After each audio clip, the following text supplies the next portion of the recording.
Então vejam só. A zona lateral está relacionada a funções de coordenação e principalmente programação motora. Quando se tem a ideia do movimento, a zona lateral envia informações para o córtex. Então, o córtex da zona lateral emite um output para o núcleo denteado.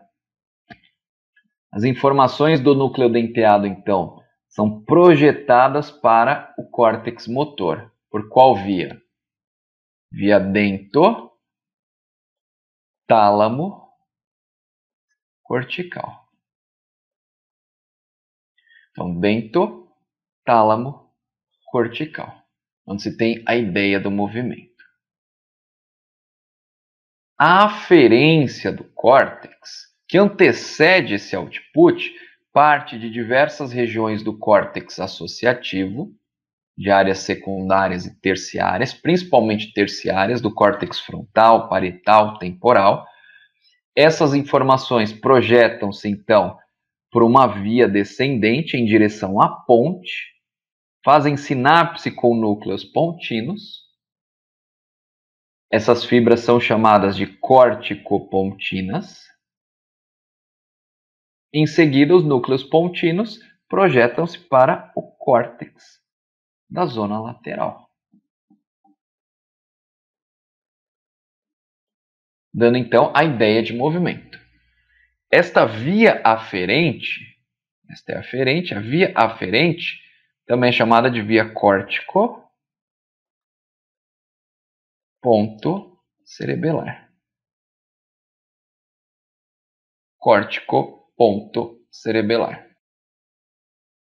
Então, ocorre a ideia de movimento, o planejamento, a informação do córtex é enviada para a zona lateral do cerebelo, que processa essas informações e emite um output, uma resposta de volta ao córtex. Córtex, cerebelo, vamos realizar tal movimento. O que você acha?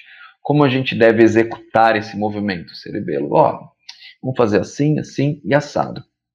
E manda essa informação para o córtex, para em seguida o córtex disparar o comando motor.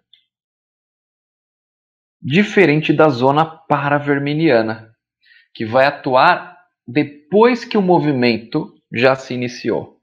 Ela atua na correção motora. Então, o córtex executa o movimento, o córtex cerebral. Às vezes é um movimento com um excesso de força, numa velocidade muito alta ou muito baixa. O cerebelo vai modular essa atividade, vai corrigir o córtex. Então, para o cerebelo poder corrigir o córtex, ele tem que receber uma informação, um feedback. Essas aferências são trazidas principalmente pela medula espinal, pelos tratos espinocerebelares anterior e posterior. Este aqui é posterior.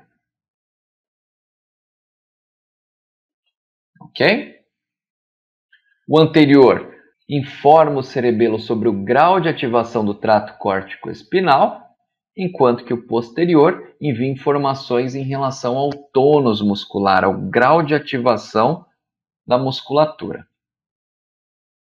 Então, a zona paravermiliana recebe essa informação, processa essa informação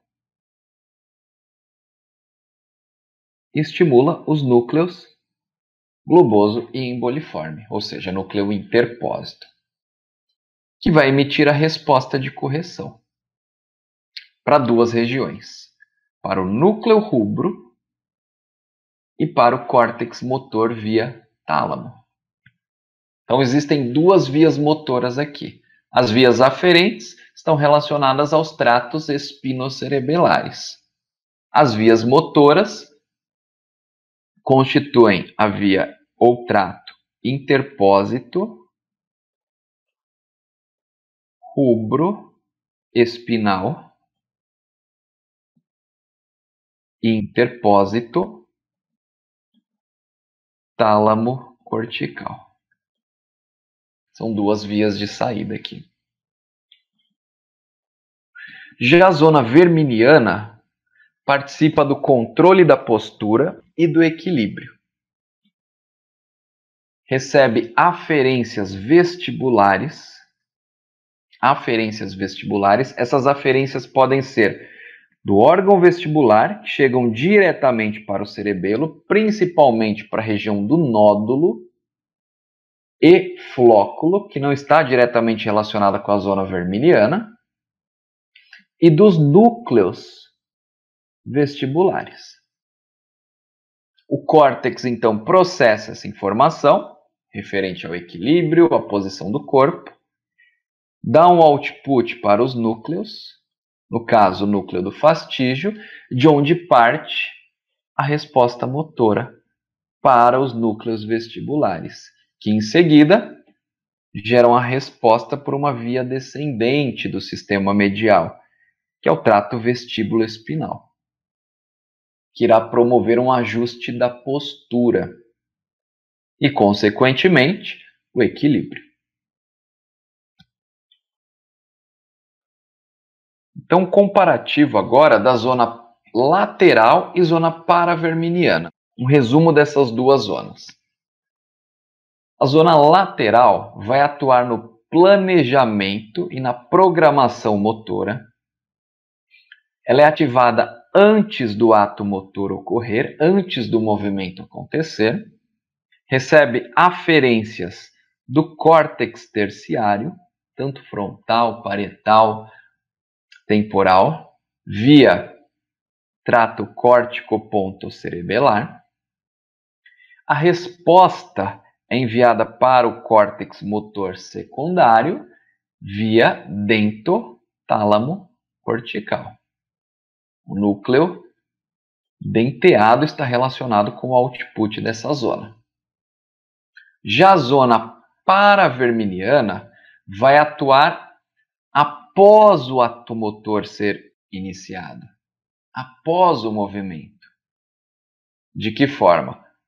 Corrigindo este movimento, ajustando este movimento, muitas vezes realizado com uma força, uma intensidade excessiva além do normal.